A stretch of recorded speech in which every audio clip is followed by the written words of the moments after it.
Hola, muy buenos días. Muchísimas gracias por acompañarnos a una transmisión más de Capítulo Libre a Vuelta de Hoja. Soy Lourdes Ortiz y, por supuesto, usted se encuentra en Radio UACJ, un programa de la Dirección General de Comunicación Universitaria de la UACJ. Muy buenos días y bienvenidos, bienvenidas. El día de hoy hablaremos de la novedad editorial de Tirán lo Blanch, la reforma del Estado en México, historia del cambio constitucional en torno a la transición democrática. Doy la bienvenida al maestro Osiel Pallares Cuevas, quien junto con el doctor Jorge Antonio Breceda Pérez escribieron este libro. Muy buenos días, muchísimas gracias por acompañarnos. A usted, maestro, muchísimas gracias por la invitación. Primero que nada me gustaría saber cómo nace la idea para escribir este libro. Sí hemos visto que durante los últimos años sí ha habido como movimientos en las reformas constitucionales y me gustaría saber cómo es que a ustedes se les ocurre así como plasmar pues estos cambios. Muy bien. Bueno, muchas gracias, maestra.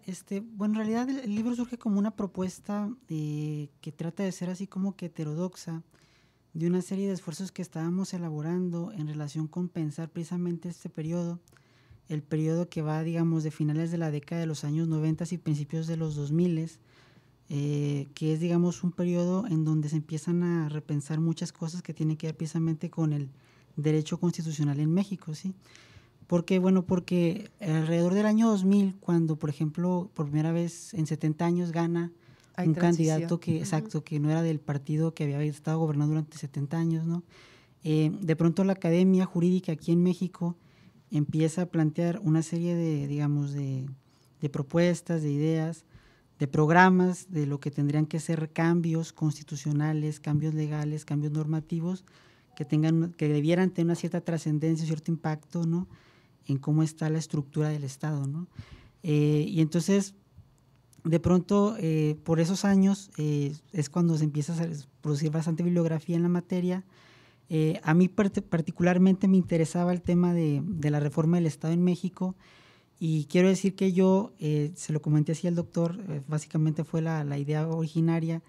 Le dije, mire doctor, yo anduve buscando como estudiante de Derecho y aspirante constitucionalista un libro que abrevara, que hiciera resumen, que hiciera una síntesis muy estructurada, muy bien fundamentada de todo este proceso, ¿sí? Y no lo encontré.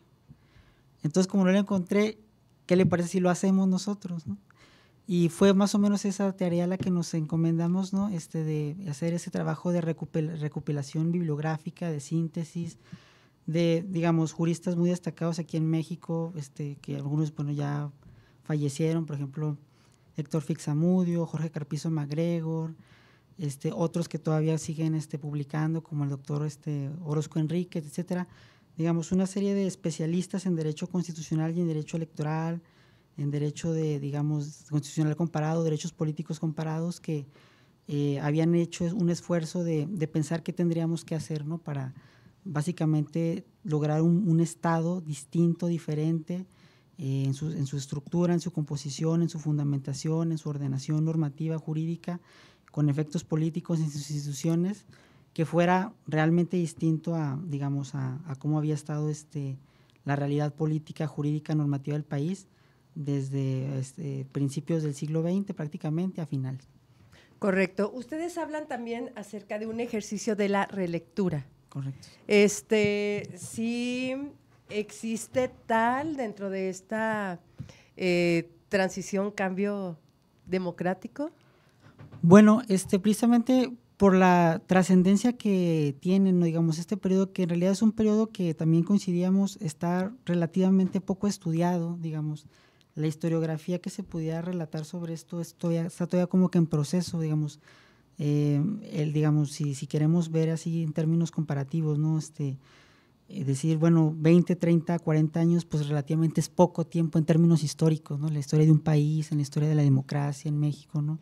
Entonces es como una historiografía en proceso, y precisamente tratamos de hacer un ejercicio preliminar de relectura, de decir, bueno, qué se hizo, qué no se hizo, qué quedó pendiente, de lo que se hizo, qué salió bien, qué no salió bien, hay que ponderar, hay que evaluar, hay que analizar los efectos, ¿verdad? Las propuestas en su contexto, los efectos que tuvieron, las instituciones que se generaron. Y sobre todo esto es pertinente y es oportuno, que coincidíamos también, porque siempre que en México estos temas son hasta cierto punto cíclicos, ¿no? Por ejemplo, ahorita se va a discutir una reforma electoral, ¿no? Nuevamente, ¿no? Pues, recién términos así como muy actuales, ¿no? Va a haber allá una comisión designada por parte del Poder Ejecutivo con base en la ley, y va a haber un proceso de consultas, de foro, de parlamento abierto, de participación, etcétera, ¿no? Bueno, y precisamente ese tipo de debates y ese tipo de discusiones públicas que acontecen, ¿no?, en el espacio público en nuestro país, que es para el ejercicio de la ciudadanía, pues de alguna manera tiene que abrevar de alguna parte, ¿no? Es decir, de dónde sacamos materia, sustancia para participar de manera informada, digamos, con más datos, con un bagaje, ¿no?, de conocimientos a ese tipo de discusiones. Y es precisamente, yo creo que este tipo de trabajos los que aportan en ese sentido, ¿no? Porque digamos, tratan de hacer una síntesis, de abrevar, de hacer un sumario, ¿no?, de los grandes temas que alguna vez se plantearon, ¿no?, y decir, bueno, es que eso ya se discutió, o la discusión que en ese momento se tuvo sobre algún punto en particular, ya no llegó hasta tal punto y luego se retrocedió o se avanzó tal, ¿no? Digamos, hay que tener así como que un sustrato, una materia, ¿no?, un bagaje, ¿no?, que nos respalde, que nos fundamente, que nos apoye, que esté detrás cada vez que se abre una discusión de este tipo, ¿no? Por ejemplo, aquí en este libro, por ejemplo, así nomás para poner un tema, ¿no?, se hablaba mucho de la reelección, ¿no? Así, hubo consenso académico, o sea, hubo muchos autores en este periodo que coincidieron, por ejemplo, en que la reelección legislativa era muy necesaria, ¿no? Y ahorita, por ejemplo, ya la van a quitar, ¿no? Y luego, por ejemplo, quién sabe si después de los procesos que haya de consultas y de foros y de parlamento y todo esto, haya otra propuesta de reforma en ese sentido, ¿no? Pero entonces, nuevamente reitero, quizás la oportunidad y la pertinencia de un texto de este tipo, en un contexto como pues ya proporcionarnos esas herramientas, ¿no?, ese bagaje que requerimos y que necesitamos para intervenir en este debate. Correcto. Me gustaría saber cuánto tiempo les llevó la investigación y el escribir, todo el proceso de escribir este libro, ahora sí que resumen de tantísimos temas de reformas. Bueno, fíjese que sí tomó un tiempo porque ese proyecto, digamos, que nació muy embrionariamente, ya yo lo tenía así como una especie de trabajo final que quería que se volvieran tesis de pregrado, pero luego después con el doctor coincidimos en que había muchas preocupaciones y que había que seguir trabajándolo. Nos tomó más o menos 5 años escribirlo, más o menos hacer todo el trabajo de revisión, de análisis, de consideración de los temas y todo, ir puliendo, ir también contemporizando, ¿no? Porque, o sea, este es un trabajo de historia, ¿no? Y en el derecho la historia es importante para todas las materias, pero particularmente, si me preguntan, yo diría para el derecho constitucional. La historia del constitucionalismo mexicano es una fuente necesaria para cualquier constitucionalista, ¿sí? Pero entonces, esto se convierte, pues, este texto en ese sentido, bueno, pues sí, en ese trabajo, ¿no?, de ir contemporizando un poco con pues sí, con los hilos de la discusión que se van generando, ¿no? Precisamente, como ahorita comentaba, como estos tipos de cuestiones en nuestro país se vuelven cíclicas, como la reforma constitucional, el cambio constitucional en México es más frecuente, tiene más dinamismo de lo que pensáramos o de lo que supusiéramos o de lo que quisiéramos reconocer, incluso en marco comparativo internacional de América Latina y otros países. Por eso es importante generar ese tipo de textos, ¿no? Porque, por ejemplo, incluso simplemente el año pasado, bueno, la reforma judicial, ¿no?, la reforma poder judicial fue otro tema que tuvo así como que fue de gran envergadura, fue de gran calado, de gran trascendencia en la materia constitucional, o sea, fue inédito, ¿no?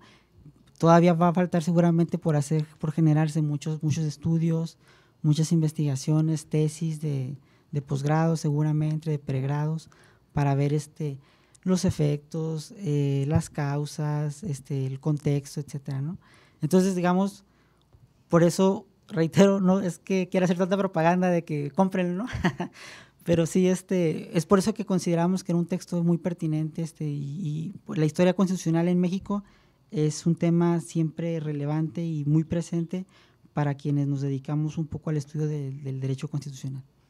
Amigos, amigas, estamos hablando con el maestro Osiel Pallares Cuevas, quien junto con el doctor Jorge Antonio Breceda Pérez escribieron este libro de la editorial Tirán Lo Blanche, La reforma del Estado en México, historia del cambio constitucional en torno a la transición democrática. Acaba de mencionar que existe mucho dinamismo durante estos últimos años para hacer estos cambios, estas reformas constitucionales. ¿Cuándo decidieron ustedes hacer como corte de caja? Justo porque si no, no hubieran terminado, ¿no? Sería como seguir escribiendo por justo como usted menciona, este dinamismo, estos cambios constantes que tiene pues la reforma constitucional. Bueno, existe así también mucho consenso en que la transición democrática en México empieza en el año 1977, cuando se promulga la famosa Ley de la Reforma Política por Jesús Reyes Heroles. Esa es como que la fecha de consenso de inicio, ¿sí? Bueno, uno se lo encuentra esa fecha así como que constantemente, 1977, ¿no? Y podríamos decir que en términos generales la transición democrática, digamos, concluye aproximadamente pues en el 2000, ¿no? Por esta la alternancia en el poder, etcétera, ¿no? Pero todavía después de las elecciones presidenciales del 2006, que fueron conflictivas, que generaron controversias, que fueron un motivo de conflictos postelectorales, de controversias jurídicas, de impugnaciones que se tuvieron que resolver en materia electoral por parte de las autoridades del tribunal, en ese entonces el TRIFET, etcétera. Se generó después discusiones sobre lo que se llamó la Ley de la Reforma del Estado, ¿sí? 2006, 2007. De hecho, se generaron comisiones mixtas interparlamentarias por las dos cámaras del Congreso de la Unión Federal, la Cámara de Senadores y la Cámara de Diputados, para tener una agenda de discusión de la Ley de la Reforma del Estado, ¿no? Los resultados de esa legislación, digamos, fue sí cambiar muy sustantivamente el modelo, por ejemplo, digamos, entre cosas lo más destacable, cambiar muy sustantivamente el modelo de comunicación política que la legislación contemplaba hasta ese punto, ¿sí? Porque, por ejemplo, fue cuando se prohibió que los partidos políticos, candidatos, etcétera, pudiesen comprar tiempo en radio y televisión, sino que ya es nada más tiempos oficiales del Estado. Uh-huh. Y se tiene que distribuir con base al cociente que determina la ley, igual el financiamiento de los partidos, ese tipo de cuestiones, ¿sí? Pero digamos que eso fue pues lo que se generó, digamos, no hay mayor, digamos, sí que usted diga un cambio más sustantivo en términos de las instituciones para otros efectos, pues no. Y luego en el 2014 hay una reforma política en el gobierno de Enrique Peña Nieto, que cambia, también es un cambio en materia electoral, que cambiamos del IFE, si se acuerdan, Instituto Federal Electoral, a Instituto Nacional Electoral, ¿verdad? O sea, ya se vuelve un órgano nacional, ¿verdad? Y digamos, hay una serie de cambios en las legislaciones secundarias, y por ejemplo ahí es donde se mete el tema de la reelección consecutiva de legisladores locales, federales, de alcaldes, etcétera, ¿no?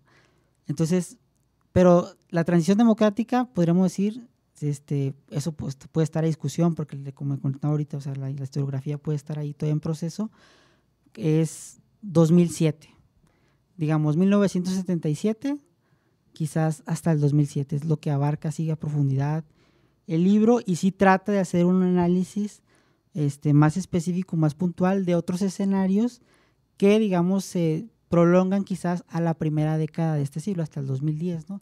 Por ejemplo, el cambio político subnacional, ¿no? Que en México la pluralidad política en términos de gobiernos, de municipios, de estados, pues ya se convierte en la normalidad plena, que se inicia una serie de procedimientos también de reformas electorales a los institutos, lo que eran los antiguos institutos estatales electorales, que algunos ya prima más bien ya el carácter de los OPLES, ¿no? Los organismos públicos locales electorales, etcétera, ¿sí? Pero en términos generales ese es el periodo del 77 al 2007, aunque también se incluyen, digamos, aspectos los más importantes de estas últimas reformas que le comento hasta el 2014. Correcto. ¿Para quién está dedicado, en quién estaban pensando, cuál sería su lectora ideal para este libro, La Reforma del Estado en México? Usted decía que era una necesidad propia, sí, pero ya al momento de la escritura, de la producción, ya dice, pues le puede servir a quién. Sí, bueno, como le comenta, a mí, por ejemplo, quienes aspiren a ser constitucionalistas, yo reitero, Estoy convencido de que requieren de ese bagaje de conocimientos históricos. Es muy importante conocer la historia del constitucionalismo mexicano para hacer la conexión de sentido, pues, ¿verdad? Para concatenar, o sea, lo que ha sido, lo que es y lo que puede ser, o sea, cómo las instituciones que tenemos actualmente, por qué existen como existen, ¿verdad? Por qué se componen como se componen, por qué funcionan de la manera que funcionan, ¿no? Y para eso hay que hacer el rastreo histórico de, bueno, qué discusiones hubo, qué debates existieron, qué fue lo que ocurrió, y sobre todo si pensamos que, bueno, eso llega a ser disfuncional, ineficiente, deficitario, bueno, sobre la base de esa realidad, de esa experiencia histórica, cómo podríamos repensar el futuro, ¿no? Y a propósito de lo que usted comenta, bueno, maestra, va dirigido básicamente a cualquier persona que pueda tener algún interés en términos de ciencias sociales del estudio del Estado en México. O sea, pueden ser sociólogos políticos, politólogos, gente que, digamos, estén genéricamente en el campo de los estudios políticos, en el derecho, constitucionalistas. Yo creo que a muchos cientistas sociales, a mucha gente de ciencias sociales, este texto les puede ser de mucha utilidad porque, como le comentaba ahorita, pues trata de ser sintético, trata de abrevar de una complejidad, de una realidad que es, digamos, prolija, que puede parecer de pronto hasta muy amplia, inconexa, y ese trabajo de darle sistematicidad, coherencia, congruencia, de hacer la formulación a manera de enunciados que puedan ir haciendo un hilo argumental, ¿verdad? Pues está aquí en este texto.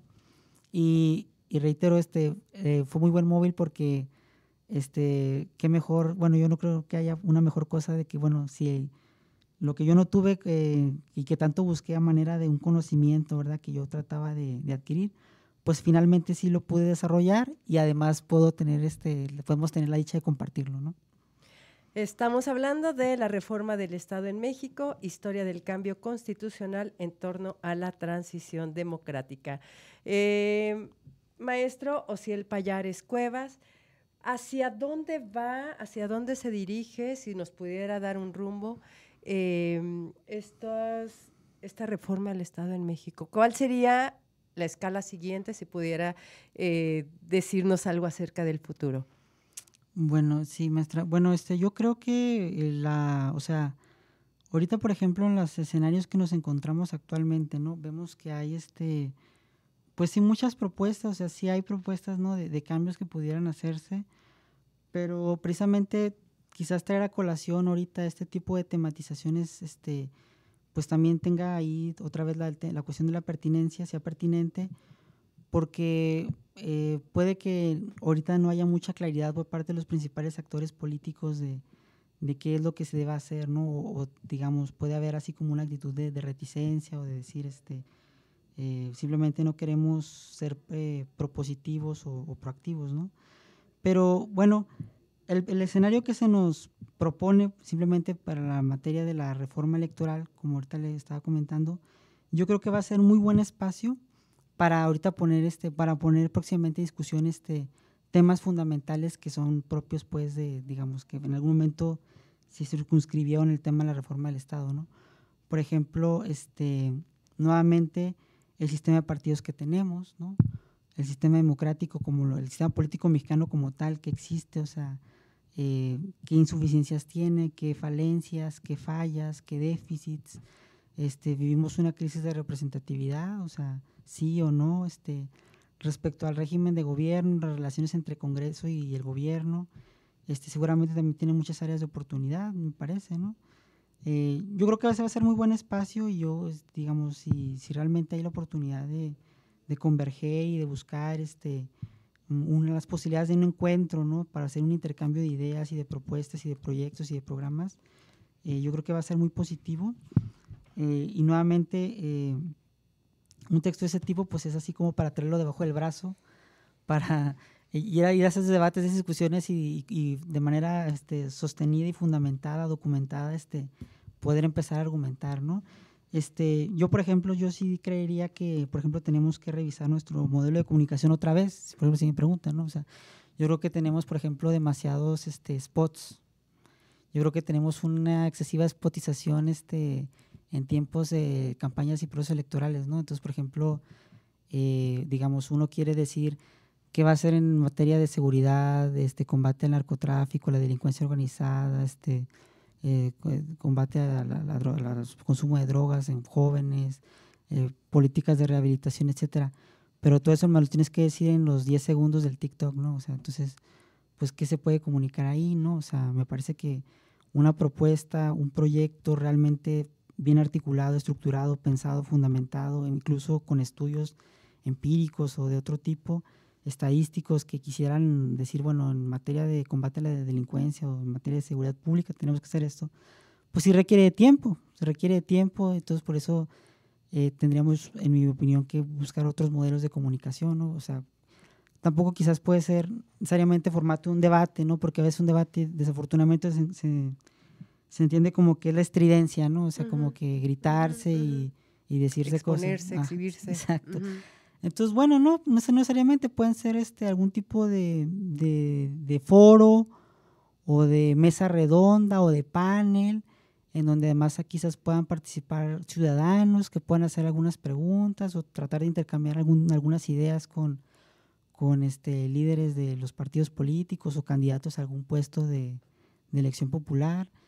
Yo creo que sí, eso sí sería muy, desde mi perspectiva, positivo, ¿no? Y repensar el modelo de comunicación política, entre muchos otros que desde luego que yo creo que también hay muchas ventanas de oportunidad para analizar realmente muchas áreas de oportunidad, perdón, para realmente analizar si podemos mejorar, ¿no? O sea, por ejemplo, también el tema de el financiamiento público de los partidos políticos, ¿no? O sea, la propuesta ahorita que viene de Pablo Gómez Álvarez, que es quien preside la comisión de propuesta de reforma del Poder Ejecutivo, él sostiene que, por ejemplo, los partidos políticos nada más deberían recibir financiamiento público en procesos electorales, ¿sí? Porque de la manera como está, todo el tiempo los partidos políticos son burocracias que todo el tiempo están siendo sostenidas por el erario público, ¿no? Quizás también temas del tipo las llamadas, lo que tiene que ver con la democracia participativa, ¿no? Referéndums, plebiscitos, consultas populares, que los ejercicios que ha habido en México pues son muy limitados y además son realmente poca trascendencia porque, digamos, tienen una serie de alcabalas en términos de la legislación que les es aplicable y que dificultan mucho la posibilidad de que realmente los temas que son de más interés de determinados sectores sociales, de quizás un municipio o un estado de la república, por las alcabalas que hay, los requisitos tan abultados, pues se vuelve casi que un ejercicio imposible, ¿no? Y los que suelen tener más éxito en el sentido de que se concretan, pues son los que pueden ser impulsados pues por el gobierno, ¿no? Y así.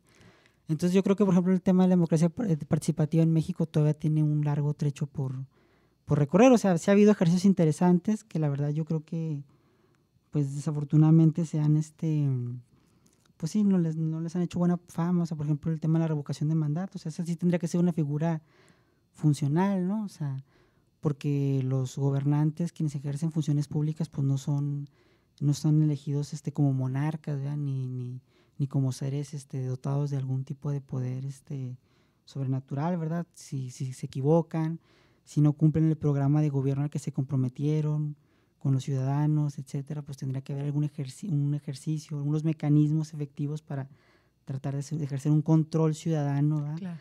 De las decisiones y de las acciones y de las políticas que se toman, etcétera. Todo eso en México todavía sigue pues en mayor parte en la indefinición, ¿verdad?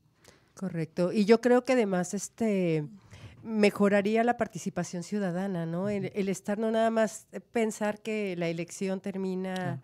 En el voto, sino que exista una observación. Ahora sí que los ciudadanos observen el funcionamiento y que tengan el poder o tengan la capacidad, no poder, la capacidad y la decisión de poder quitar algo.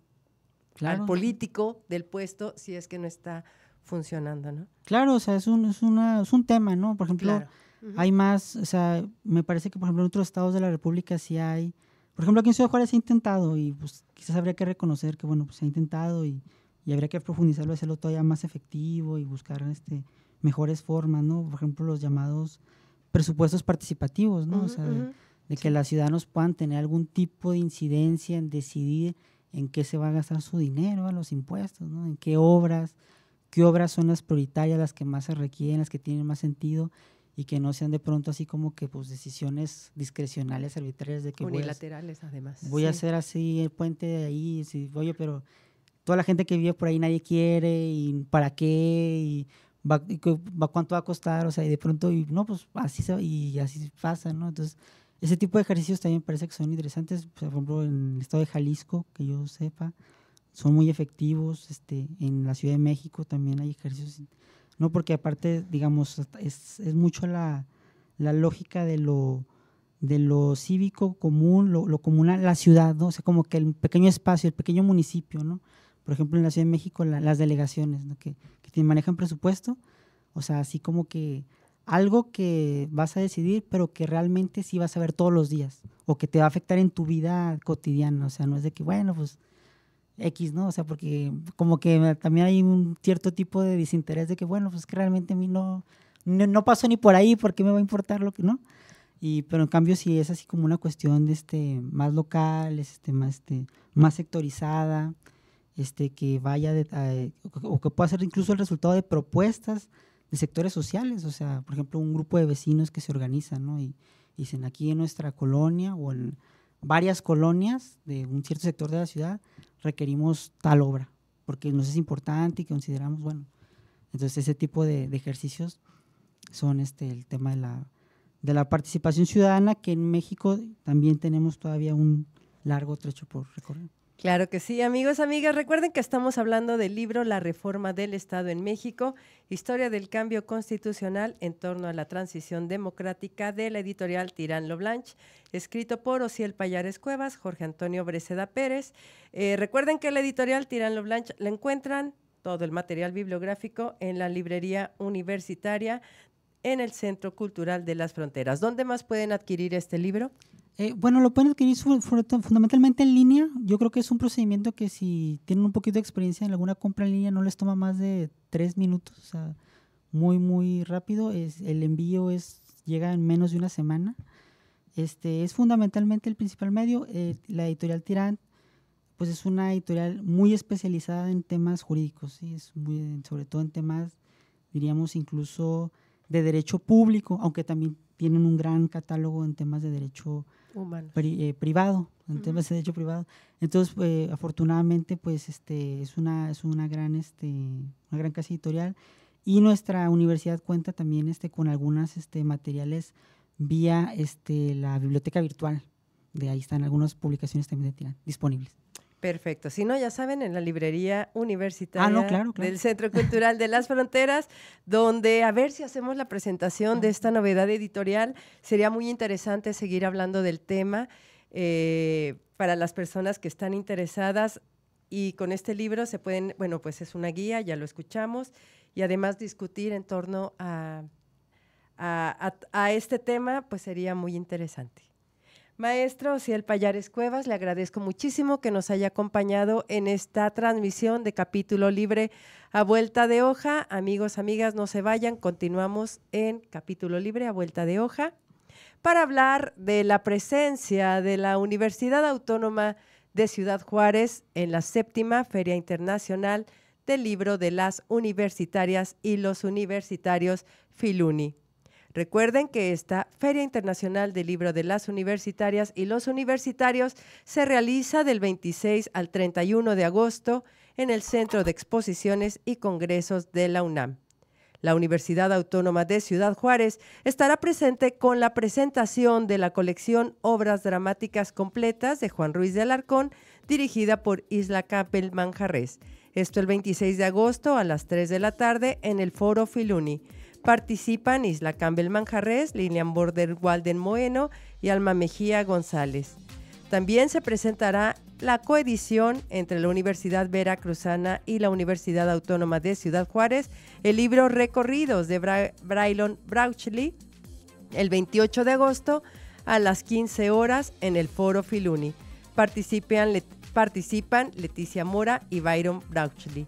Si andan por la Ciudad de México, recuerden visitar la Feria Internacional del Libro de las Universitarias y los Universitarios del 26 al 31 de agosto y visiten el stand número 60, donde podrán conocer todas las publicaciones que la UACJ tiene para ti. Recuerda que en la UACJ hacemos libros, hacemos ciencia. Ahora escuchemos la recomendación semanal de elibros.uacj.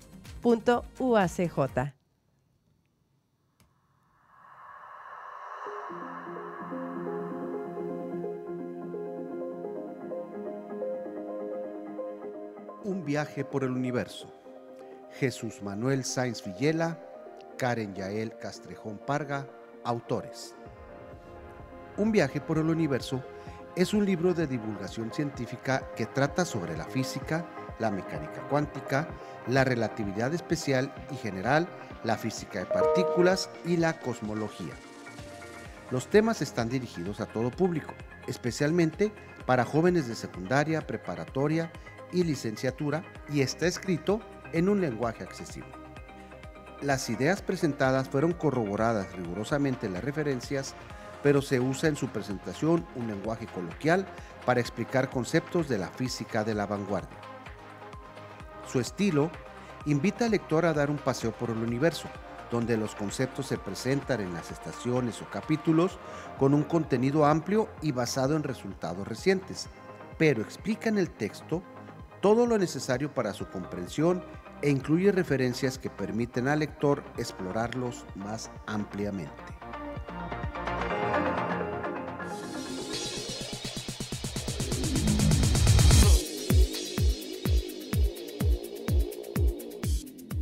Muchísimas gracias por continuar con la transmisión de Capítulo Libre a vuelta de hoja. Hemos llegado al final de esta emisión.